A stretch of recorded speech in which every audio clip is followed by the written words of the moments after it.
Let's go straight to it. A regional socio-political organization that claims to represent the interests of the people from the northern part of Nigeria, the Northern Elders Forum, has thrown its weight behind a call by similar groups and prominent Nigerians calling for restructuring, following what it described as the failure of the country. This has come at a time that Nigeria's presidency described those calling for restructuring as enemies of state who constitute a real threat to the corporate existence of the country. There have been renewed agitation by various stakeholders and groups and individuals across religious, cultural, and political divide for the country to be restructured to avoid its breakup. But the presidency, in two separate statements, says Buhari will not be pressured to make any decision that will not be in the interest of the nation, describing the calls as recurring threats to the corporate existence of the country, with factions giving up specific timelines for the president to do one thing or the other, or else, in their language, the nation will break up. Following what he described as the president's very uncouth and rude warning, an elder statesman and chieftain of the Apex Yoruba socio-political organization, Afenifere, Chief Ayade Banjo, and South-South and Middle Belt Leaders Forum and the Pan-Niger Delta Forum has called on President Muhammadu Buhari to purge itself of dictatorial tendencies and be more tolerant of dissenting public opinion. This is out there. We've been talking restructuring, restructuring, restructuring. It's really the only news that matters today, quite frankly. And yes, I do agree with that call for the presidency to be more tolerant of dissent. That is the whole point of a democracy. We are not in a dictatorship. A democracy was not handed to us. It was fought for. It was died for. So people do have the right to give input. And as long as there's no abuse or vitriol or treasonable utterances, there's absolutely nothing wrong with calling for restructuring. It's just one of many opinions that can be entertained. You don't even have to accept it if you don't want to, but you must entertain it because various stakeholders have every right to give their input. It is quite clear that the current system we have is failing. That much is obvious. So I see nothing wrong with it. Like they say, it ain't working. Dr. Abati, what do you think? Well, first of all, I think the significant development is that the Northern Elders Forum, speaking through Dr. Akim Baba Ahmed, is now also calling for the restructuring of Nigeria. And what you can take from that is that with the Northern Elders Forum, which had previously opposed the idea of restructuring, now joining the Afenifere, the Pan-Niger Delta Forum, Southern and Middle Belt Leaders Forum, the people of the Niger Delta in other categories, and also even the Ohanese Indigo. It will look like there is a meeting of minds among Nigerians that something is wrong with Nigeria at the time the country is marking the 60th independence anniversary, and that something must be done about that which is wrong with Nigeria. The president himself on October 1 referred to what he called artificially constructed fault lines. Now, I don't agree with the fault lines being artificially constructed, whatever the speechwriter meant by that, because those fault lines are real. They exist. Now, if those fault lines exist, then, and it's been admitted even at the highest level, it will be most strange for the same government, for the same presidency to turn around and say people who talk about restructuring, they are unpatriotic, they don't mean well, they are enemies of Nigeria. What government must realize in this matter is that we are all stakeholders. Nobody is superior to the other because they bear one big title or they occupy a position of privilege. So we have now reached a point with the Northern Elders Forum where, I don't know, I haven't heard from the Arewa Consultative Forum yet. We have now reached a point where there seems to be a consensus that we need to do something. And the statement by the Northern Elders Forum was quite clear. Dr. Akim Baba Ahmed went for that to say, look, there are positions that have been taken in the past, conferences. So many conferences have been held. We've been talking about the restructuring of Nigeria. It's not as if it's a new subject. So it's difficult to understand why people are emotional about it. We've been talking about the restructuring of Nigeria since as far back as 1957.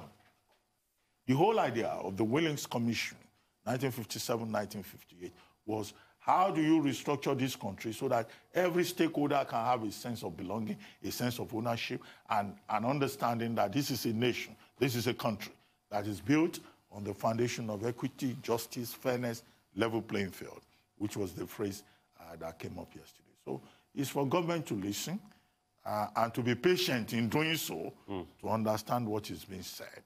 Now, the other leg of it is that it's also curious that the ruling All Progressives Congress made restructuring part of their manifesto in 2015.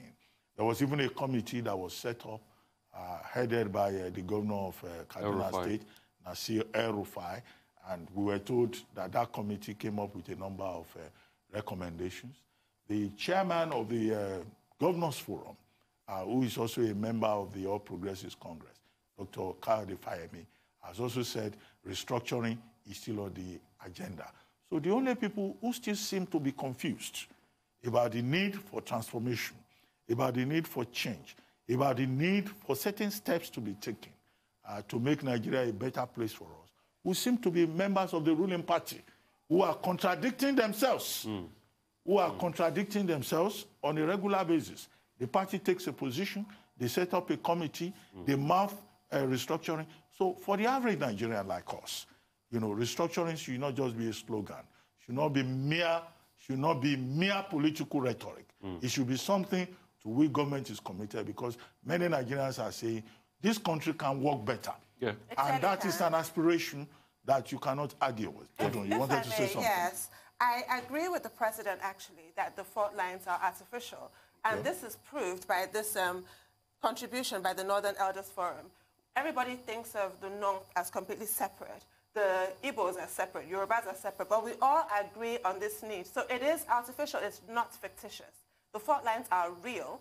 They're not fictitious, but they're artificial. Your average Nigerian wants the same thing. Like I said yesterday, that level playing field. That's really all we want. And equal, it's not that Orwellian, some animals are more equal than others. Yes. But the reality you have is an Orwellian reality. This is the problem. Which is shocking. Which is shocking. All right. Away from Orwellian prose this morning, that's all on news headlines. We'll take a short break now. When we return, we'll have the trio of Rotus, Michael and Aaron to give us updates on global, Africa, and business updates and COVID-19 updates. Stay with us.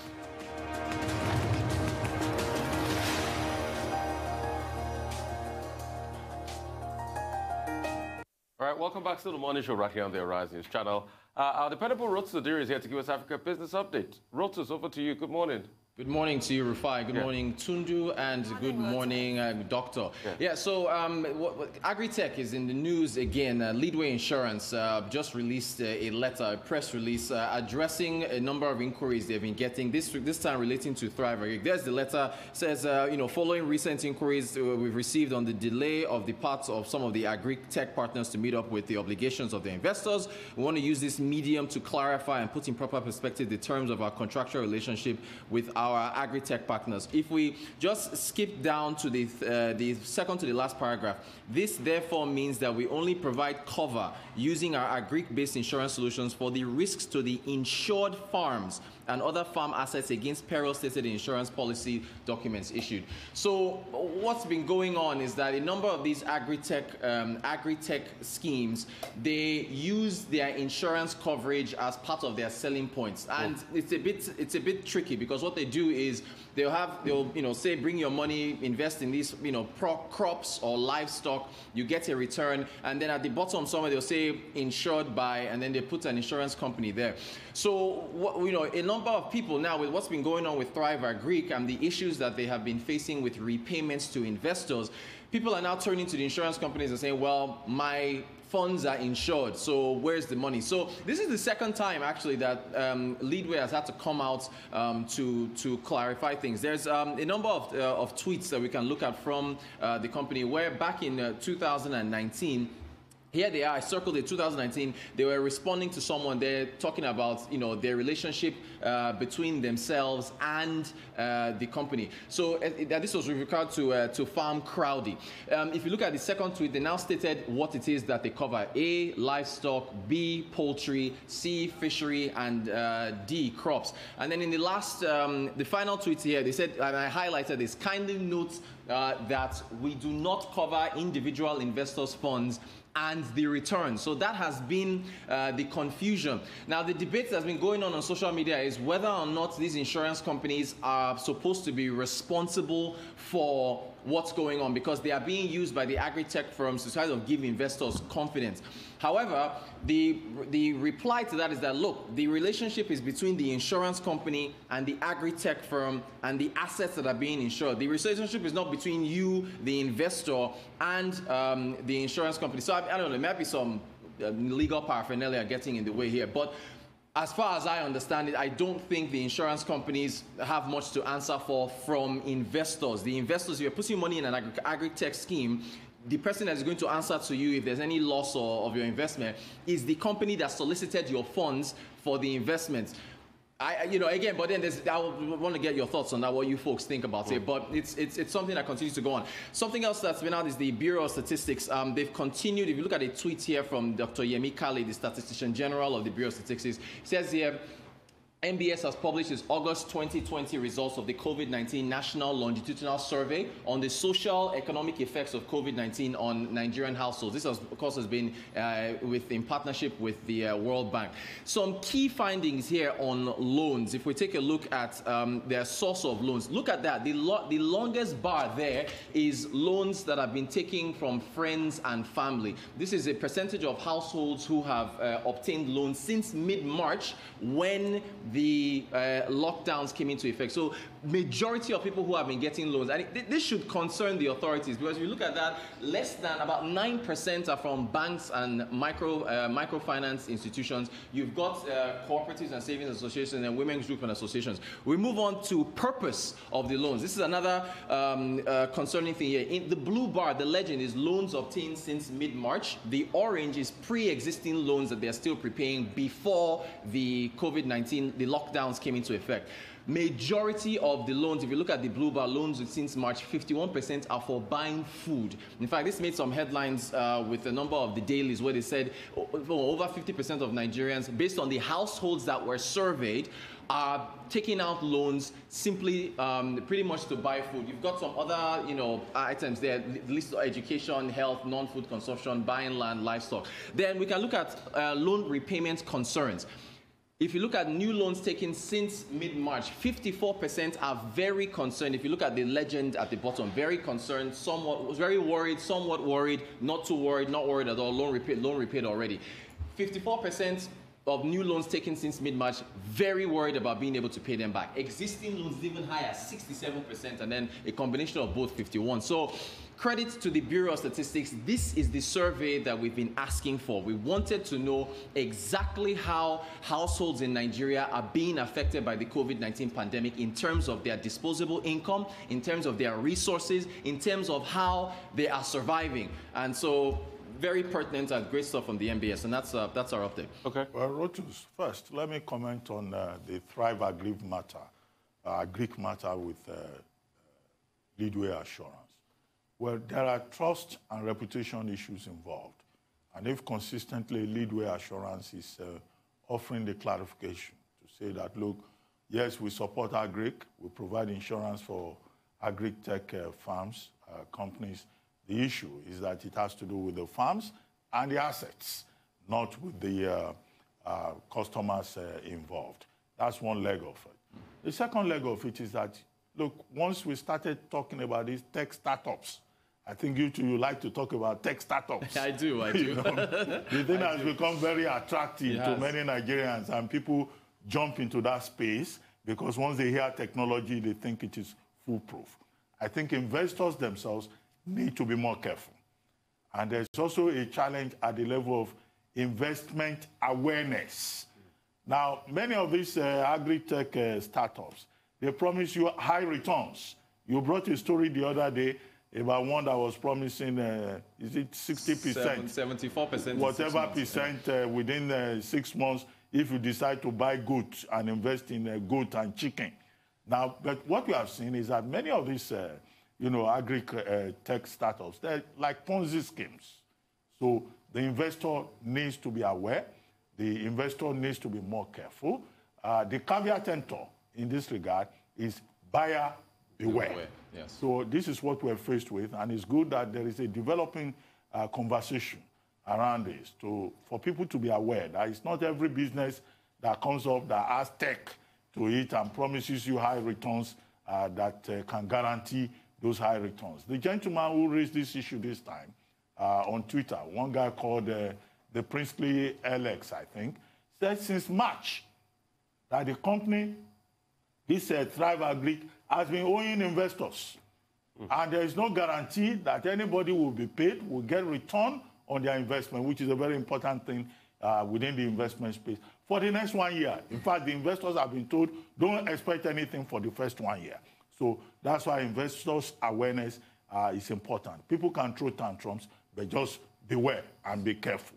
Now, as to the second issue you raised with regard to the report from the MBS, well, one thing that interests me there is that is the bulk of the loans, 55.6%, according to you, coming from families and households.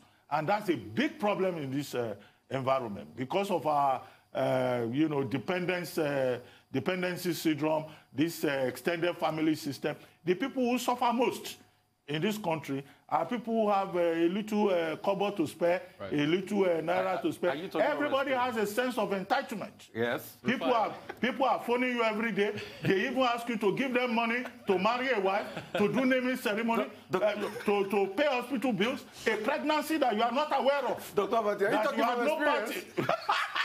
Are you talking about experience? So, I mean, that's a very, serious revelation. Although I do not know the scope or the size or the nature of the sample or survey adopted by the, the MBS. But you have made a serious revelation.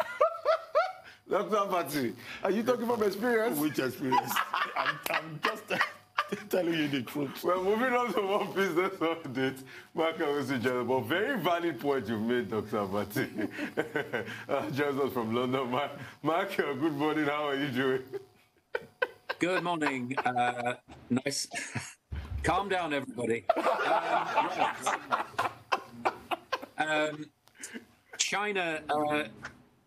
China's closed. Asian data calendar more or less non-existent. So they spent most of the day talking and digesting the fact that President Trump has sort of brought a halt to the talks on the stimulus agreement in the United States. So, and they're just living off any other morsels, quite honestly. That's what they did all yesterday. So not a great deal of movement. So Asian markets basically tracking sideways, and they didn't actually try to trade and buy fully into the stimulus euphoria during their trading day. Good for them. All the noise really overnight from President Trump breaking off stimulus talks with the congressional Democrats, announcing his intentions instead. The main sticking points, as we said, state aid and the rest of it, doesn't think that local governments have been very well run by the Democrats. The politicization of it all now is fairly inevitable, unfortunately. I have to say I despair at this, but that's a personal view. And the Fed has already said it's done as much as it can as far as monetary help is concerned. Now it's down to fiscal help. Fiscal is taxes, what governments do, and not a lot there. The effects on the market were absolutely predictable, and equity markets fell absolutely aggressively. Dow down 1.5% yesterday. However, let's think about this. Is this one of his negotiating tactics? He tends to walk away from the table. Is it to frighten the other side into concessions? Who knows? But as looks likely now, if you believe what the polls say, and of course we should have a lot of caution about what the polls say, Joe Biden looks like a clean sweep as far as these elections are concerned. That would herald in a big infrastructure package, as we've said in the past, and also Treasury yields are up on that as well. The market, even though it had been expecting a big fiscal stimulus, isn't actually going to get it. Maybe there's a light the end of the tunnel as far as the Democrats are concerned. Maybe there'll be more spending on infrastructure. That's what investors are looking at right now.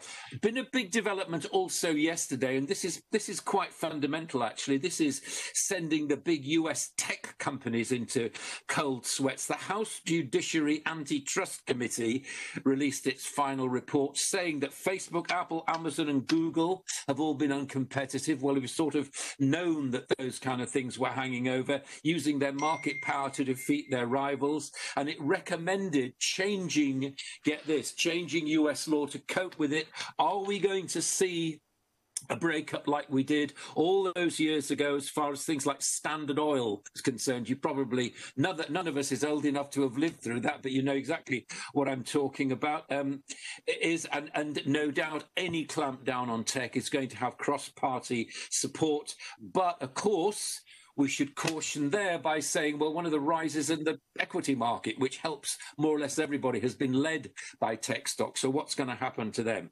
Here in the UK, in Europe, Brexit talks get quite heavy today. Big delegations in London trying to take these talks further on. The Prime Minister used his speech at the virtual Conservative Party conference to ensure the public that his particular bout of COVID-19 didn't affect him greatly. It's obviously parallels with Trump there. He also mapped out plans for a lot of green projects and also a lot of help for first-time buyers. Maybe the prospect. Now, you were talking about people worried about their loans. We may have the prospect here of first-time buyers. There's the Prime Minister talking about maybe 95% mortgage loans. In other words, loan-to-value of 95%. That ended in tears the last time that happened in this country. The other thing that the government's getting involved in markets has actually gone rather wrong. The bounce back loan system, £38 billion of that. Turns out that nearly £2 billion of that has disappeared because of fraudulent claims on that. And also there's a fear that maybe the lack of credit controls could end up costing the taxpayer £26 billion. That's out of a £38 billion scheme. That's quite a disturbing figure. As far as commodities are concerned, oil markets, another heady session, really. And then they, of course, hit a brick wall after those comments from President Trump, because whatever you feel about supply and demand, Hurricane Delta and in the Caribbean and so on, there's a bit of premium as far as those oil prices are concerned, but they could just as easily slip back. And gold, really, again, collapsed overnight, given those remarks by President Trump, and also because Treasury yields went up. I think this is where the market went in any case yesterday. The gold didn't look so attractive. And tonight, we'll be looking at the Fed minutes of the FOMC meeting. And I suspect that, again, given those comments that we've had already, events have overtaken what these minutes will actually tell us. So they'll be rather out of date. But some disturbing and very long-term trends coming out of the United States, I feel, overnight. That's your global view. Okay. Real quickly, the hammer dropped yesterday as regards this deal. The Democrats and the Republicans have been pushing back and forth all this while. Trump finally says, let's leave it till after the elections. What effect would that have on the American economy that is reeling from joblessness, that's struggling to rise after COVID-19? And in general, what would this do? Well, I think that the thing about the US economy is that it's still a bit of a mystery. The jobs have obviously declined. Yes, we know that. Have people got back into work? Sort of. Have average wages sort of increased? Well, they sort of have. I feel as though that the economy has been slightly pushed aside now. It shouldn't be, but I think it has, because I've been saying for all these weeks, if there'd been any indication that there was a real disaster happening, then I think this stimulus package would have been more quickly agreed. So I think that there's been less incentive for politicians to come to a settlement about this. I still feel if I were a US politician, I'd want to take something to the electorate. But, you know, maybe none of us is politicians, so we don't really know what they think. I think it's rather stupid, actually, but I'd be taking something back. The other thing to remember is this could be just a negotiating tactic as far as I said earlier, Trump's concerned. He tends to say quite big things, not just in tweets, but in general as well. We saw I don't know whether you watched him getting to the top of those steps in front of the White House the other night, but he looked out of breath to me, to be honest. He did not... Didn't you think? I mean, I don't know what you thought. Never mind what he says. I think that attack has left him quite weak. So who knows? I'm sorry. I'd love to answer your question directly. I can't. There's too many variables about this, and things could change tomorrow. But I'm glad you agree with me. He did not look in good shape, did he? He's already tried to walk it back a little bit, hasn't he? By saying that he'll be happy to sign those $1,200 stimulus checks if that was a standalone, but he's rejecting Nancy Pelosi's $2.2 trillion bill. Quite shocking. But Michael, many people are already saying that a blue wave is certain. That is the Democrats sweeping all the positions, winning in the Senate, in Congress, and the presidency. Is it too early to be so optimistic, particularly now that Biden has a 16% lead in the polls? Yeah, I think it's the way of all elections, isn't it? I mean, you cast your mind back to perhaps I don't know what your experience of it is, but here, for example, I mean, you look at the polls and they say one thing, and then actually when people go and vote, they do things completely differently. I felt that once the Labor Day holiday had actually gone in the United States, that people would actually start to think seriously about what various politicians were offering. I think the tech thing will probably go down quite well, but I would imagine that will get cross-party support, so that wouldn't necessarily benefit one side or the other. Joe Biden looks pretty frail to me. I have to say. I mean, these people are quite old, you know. I mean, this is the odd thing about it, isn't it? And the voters could be. Look, I mean, let's wait, shall we? Let's have a look and see what happens with the vice presidential debate. Yeah.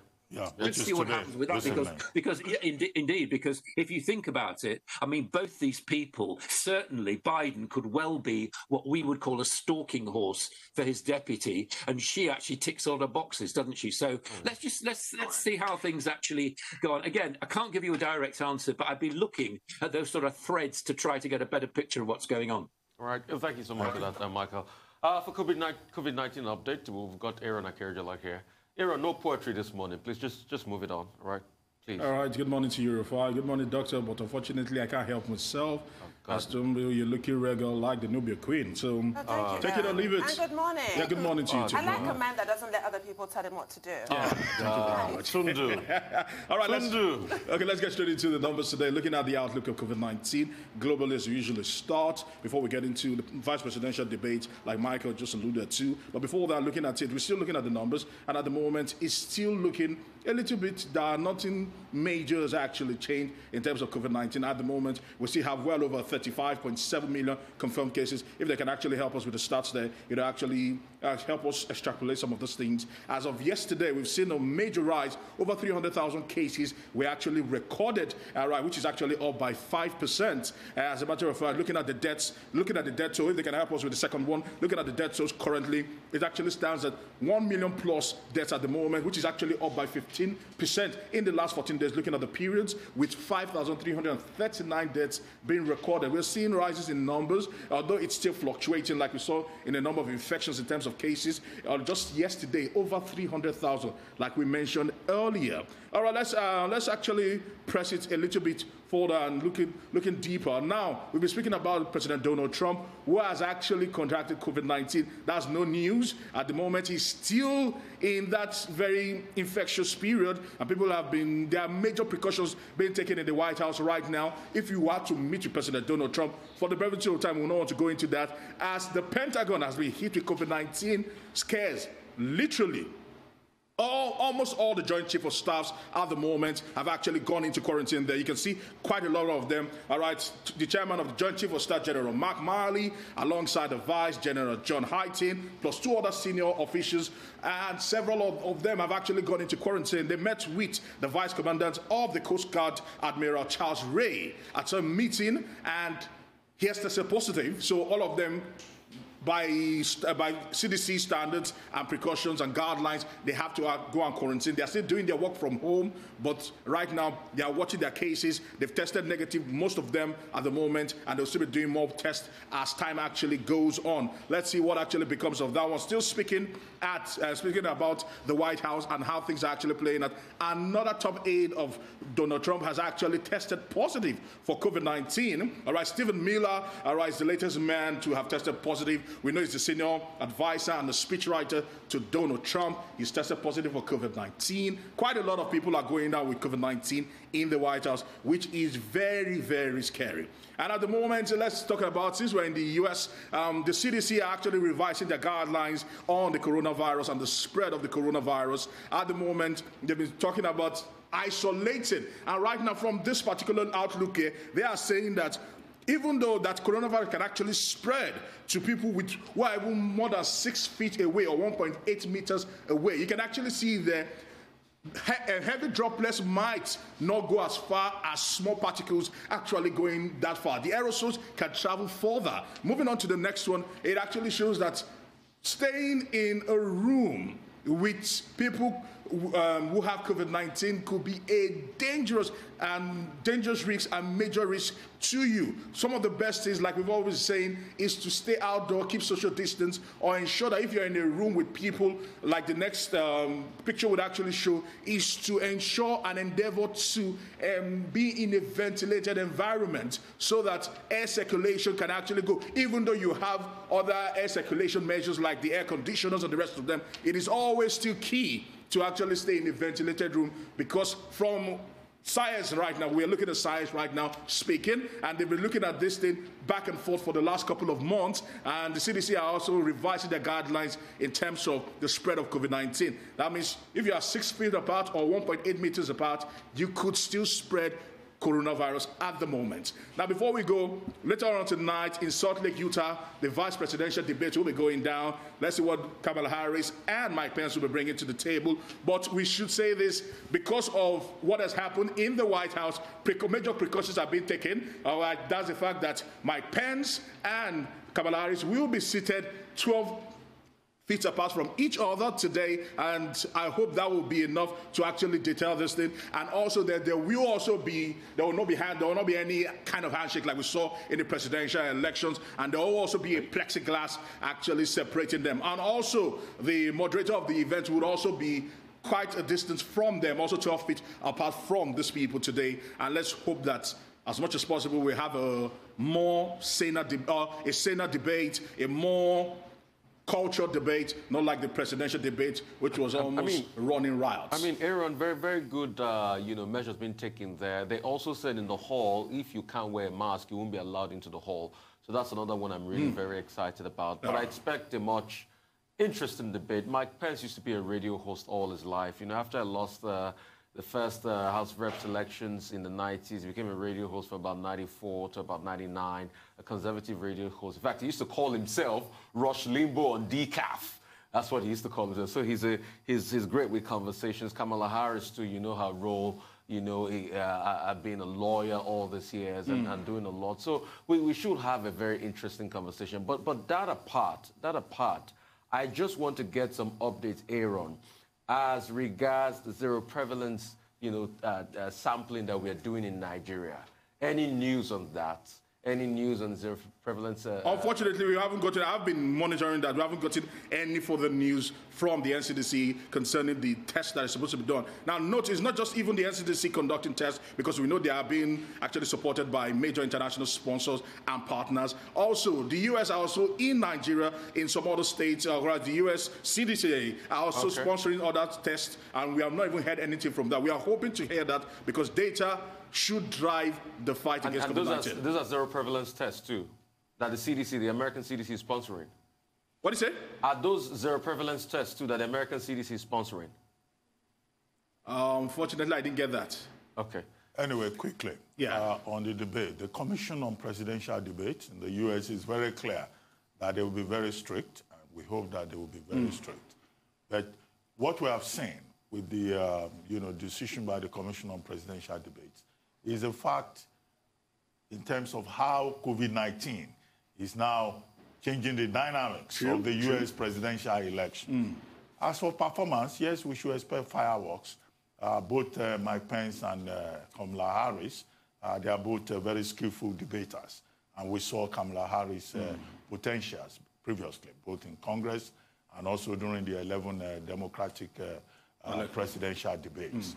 But however, the big issue here would be what will happen on October 15. President Trump has been spreading fake news about coronavirus and the flu.